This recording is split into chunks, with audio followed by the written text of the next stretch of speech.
खोर्धा जिला टांगी थाना अधीन 16 नंबर जातीय राजपथर टांगी और चंडेश्वर ओभरब्रिज रे स्ट्रीट लाइट माळमाळ किंतु राति अंधार किटकिट।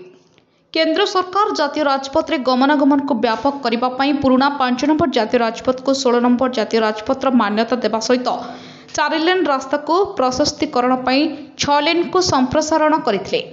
तत्सहित विभिन्न जनगहली छक मानक ओभरब्रिज निर्माण सहित सबरोड माने निर्माण करिसेंती।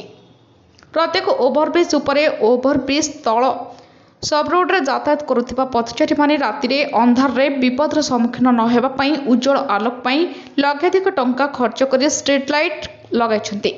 किंतु दुख और परितापर विषय यही कि जे टांगी और चंडेश्वर ओभरब्रिज स्ट्रीट लाइट दिन में जलुची रात लिभुची। ए समस्या आज नुहे, एभली समस्या मास मास धरी अंधार रोची, जहा फल पथचारी माने नाना समस्या दे गति करुछंती। एपरी अनेक समय रास्ता दुर्घटना घटवा सहित चोरी डकायत होता बहु नजर आसी।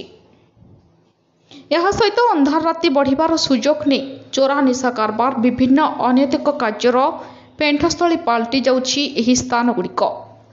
स्थानीय बुद्धिजीवी कहवा कथा केंद्र और राज्य सरकार लक्ष लक्ष टंका व्यय करिसेंती जनसाधारण हित साधना पाई, किंतु स्ट्रीट लाइट लगे थिबा ठिका संस्था रक्षणाबेक्षण दायित्व सठिक भाव निभेबा हेउ कि निम्न मानर जंत्रपाति लगाई हेतु एभली समस्या बारंबार उपजुची, जहा फल स्वरूप सरकार परोक्ष निंदित होउछंती। एणु सरकार और जातीय राजपथ प्राधिकरण विभाग तुरंत यार उच्च स्तरीय तदंत करने सहित स्ट्रीट लाइट जेपरी प्रतिदिन राति जलिबा पई व्यवस्था पई दाबी करिसेंती अंचलवासी।